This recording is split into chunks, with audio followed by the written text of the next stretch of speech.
주님 이름으로 환영하고 축복합니다. 동탄 예수교회 이용진 목사입니다. 하나님의 사랑과 은총이 여러분들의 삶과 가정과 교회 위에 항상 넘치기를 축원합니다. 누가복음 산책하기 9번째 시간 여러분과 함께 하게 되어서 너무나 감사하고 기쁘게 생각합니다. 하나님 말씀을 사모하는 여러분들에게 하나님께서 함께 하시고 큰 축복으로 갚아주시기를 간절히 소망합니다. 지난 시간에는 예수님의 기원에 대해서 한번 생각해 보았습니다. 예수님은 육신으로는 요셉과 마리아의 몸에서 태어났지만 그 기원은, 영적인 기원은 하나님께 있다, 그렇게 말씀을 드렸습니다. 그래서 예수님은 성전에 계시면서 내가 아버지의 집에 있어야 할 줄 알지 못하셨나이까 라고 육신의 부모들에게 되묻는 모습을 우리가 읽었습니다. 그리고 요셉과 마리아는 미안하지만 그 예수님의 말씀을 이해하지 못했다, 깨닫지 못했다라고 누가는 묘사하고 있었습니다. 예수님의 신적 기원, 예수님께서 영원하신 하나님의 아들이심을 선포하는 그런 모습이다, 그렇게 말씀을 드렸죠. 우리의 기원도 마찬가지입니다. 육신으로는 육신의 부모에게서 태어났지만 우리는 영적으로 하나님의 아들입니다. 하나님께서 우리를 창조하셨고 우리를 예정하셨고 구속하셔서 당신의 자녀가 되게 하셨지 않습니까? 그래서 우리는 먼저 하나님의 일을 생각해야 됩니다. 물론 육신의 부모를 공경하고 그들을 보살피며 그들을 사랑해야 됩니다. 그러나 우리가 하나님의 자녀라는 사실을 기억하고 하나님의 영광을 위해서 남은 인생을 살아야 되는 것이죠. 오늘은 세례 요한에 대해서 한번 생각해 보고자 합니다. 이제 예수님께서 사역을 시작하실 텐데 예수님의 사역에 앞서서 세례 요한이 먼저 등장하여서 예수님 앞길을 예비합니다. 세례 요한이 왕의 오심을 예비하는 외치는 자의 소리처럼 예수님 앞길을 예비하는데 누가는 세례 요한의 모습을 이렇게 묘사하고 있습니다. 3장 2절에 안나스와 가야바가 대제사장으로 있을 때에 하나님 말씀이 빈들에서 사가랴의 아들 요한에게 임한지라. 빈들에 있는, 다시 말해 광야에 있는 요한에게 하나님 말씀이 임했다라고 누가는 묘사하고 있는 것입니다.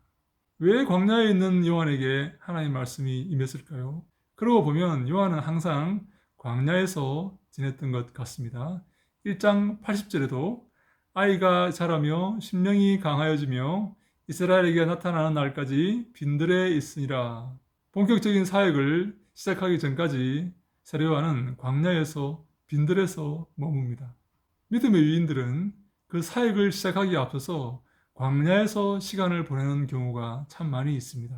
그리고 모세를 봐도 그렇지 않습니까? 모세는 40년 동안 자신이 잘 준비되었다고 생각을 했겠지만 하나님은 그를 또 다른 40년 동안 광야에 머물게 함으로써 하나님 말씀을 듣게 했습니다. 사도 바울은 어떻습니까?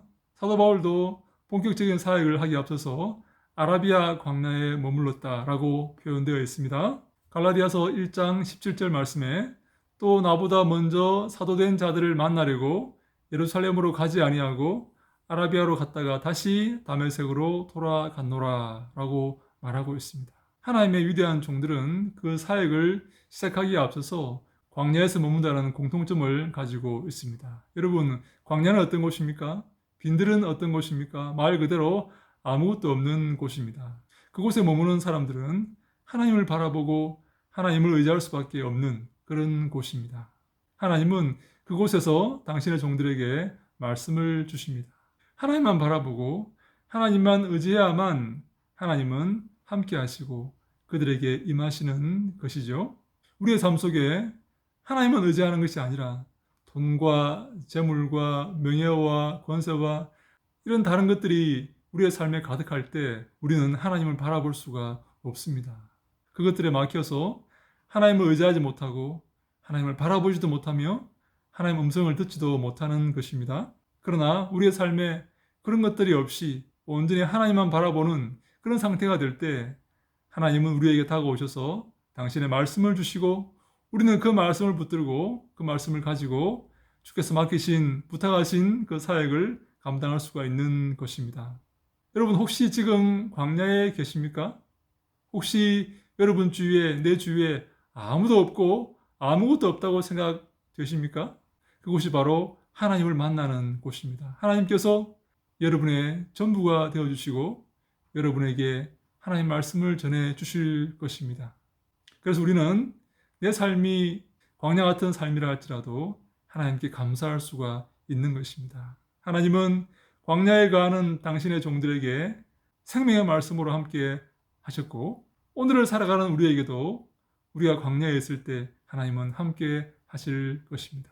그러므로 사랑하는 여러분, 광야에 있는 것처럼 보일 때에 낙심하지 마시고 걱정하지도 마시고 두려워하지도 마시기 바랍니다. 하나님께서 여러분과 함께 거하시기를 기뻐하셔서 여러분과 함께 하시고 싶으셔서 여러분들을 광야로 내모신 것입니다. 거기서 하나님과 만나시고 하나님과 교제하시고 하나님 말씀을 들으시기 바랍니다. 하나님과 어느 누구도 알 수 없는 아름다운 교제를 거기서 누리시기 바랍니다. 그곳이 축복의 장소가 될 것입니다. 그 광야가 여러분들의 인생을 바꾸어 놓을 것이고 여러분들의 삶을 새롭게 변화시킬 것입니다. 광야를 두려워하지 마시기 바랍니다. 무서워하지도 마시기 바랍니다. 광야에 있을 때 낙심하지도 마시기 바랍니다. 그 광야는 하나님을 만나는 공간이고 하나님 말씀을 듣는 공간입니다. 우리 모두 하나님 만나고 하나님 말씀 듣고 우리 문제 해결을 받는 그런 축복의 주의 백성들이 다 되시기를 주님 이름으로 간절히 축원합니다. 할렐루야! 샬롬!